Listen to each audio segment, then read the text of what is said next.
কবেকার প্রতিপত্র। বলি ব্যাপারটা কি? সব কাজ কর্ম শিখে তুলে তুমি ওইসব প্রতিপত্র নিয়ে বসে পড়লে?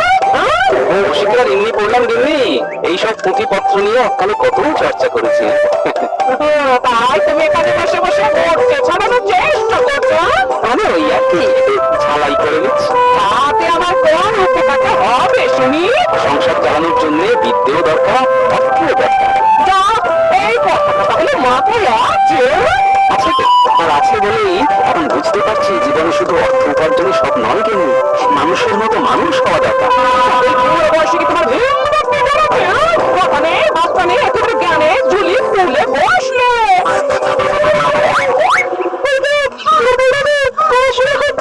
নিজে পড়ছে আর দিদাকেও পড়াচ্ছে মনে হচ্ছে। আপনার বাবার জায়গা না, ঠিক বলেছিস। এমনিতেও বন্ধু মশাই 1 সপ্তাহের ছুটি দিয়েছে।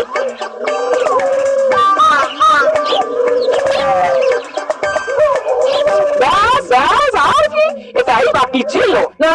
এবার বাড়িতে একেবারে টোল খুলে বসে পড়ো। টোল খুলে নাকি মানুষের মতো মানুষ হওয়ার শিক্ষা আমি করে দিতেই পারি। শাস্ত্রেই বলা আছে, যার কাছে বিদ্যা নেই, তপস্যা নেই, দান নেই, সৎ চরিত্র নেই, কোনো গুণ নেই, ধর্ম নেই, সেই পৃথিবীতে বোঝা হয়ে থাকে। সে মানুষ রূপে থাকলেও আসলে পশুর মতো ঘোরাফেরা করে।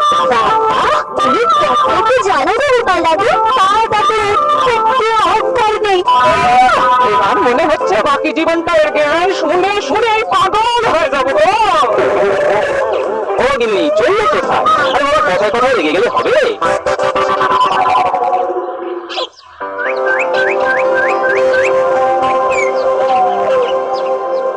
কি হয়েছে মহারাজ? আপনার যেন কোনো কথাতেই তেমন মন নেই। হ্যাঁ, মহারাজকে কেমন যেন আনমনা দেখাচ্ছে বটে। না না, এমন কিছু নয়, তবে আমি অপেক্ষা করে আছি। কিসের অপেক্ষা মহারাজ? নবাবের কোনো ফতোয়া আসবে নাকি? তুমি ভালো তো সেনাপতি, মুখে যেন আর কোনো ভালো কথা নেই। যার যেমন মুখ তার তেমন কথা, এটাই তো স্বাভাবিক মহারাজ। তা সুযোগ বুঝেই জ্ঞান দিয়ে দিল। তোমাকে ফোরন কাটতে কে বলেছে গোপাল? আর গোপাল জ্ঞান নেবে কেন? পণ্ডিতদের মহাসম্মেলন থেকে রাজপণ্ডিত ফিরে এলে তার কাছ থেকে আরো নতুন কিছু জানা যাবে, শেখা যাবে। আমি তো তারই অপেক্ষা করছি। তবে এখন তার অনুপস্থিতিতে কেমন যেন ফাঁকা ফাঁকা লাগছে, তাই না মহারাজ? একেবারেই তা। কিন্তু জগতে কোনো কিছু যে ফাঁকা থাকে না মহারাজ। তবে কি বলছো, তুমি পণ্ডিতের শূন্যস্থান পূর্ণ করতে পারবে? পণ্ডিতের মতো বিদ্যে বা শাস্ত্র জ্ঞান কোনটাই তো তোমার নেই। কি দিয়ে ভরবে তোমার ওই ঘড়ি দিয়ে? যে বয়সে যেটা ধর্ম সেটা তো ভালো মতোই পালন করেছে মন্ত্রী মশাই। এখন তো একটু বলো তো গোপাল। মহারাজ, খোলাখুলি আর কি আছে?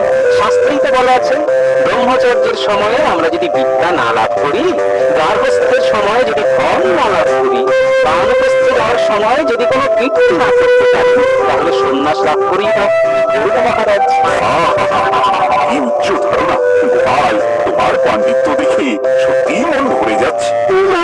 গোপালের কাছে কত জ্ঞান, শুনে চলে যায় মন প্রাণ। মন্ত্রী মশাইকে যে গোপাল এক কথায় একেবারে চুপ করিয়ে দিল দেখছি। আমিও দেখছি গোপাল কতবার বাঁচতে পারে। কথা না বলে বরং গোপালের কাছ থেকে কিছু শিখে নাও মন্ত্রী। শেখার কি আর কোনো বয়স আছে মন্ত্রী মশাই? তাই যতদিন বাঁচি ততদিন শিখতে যাই।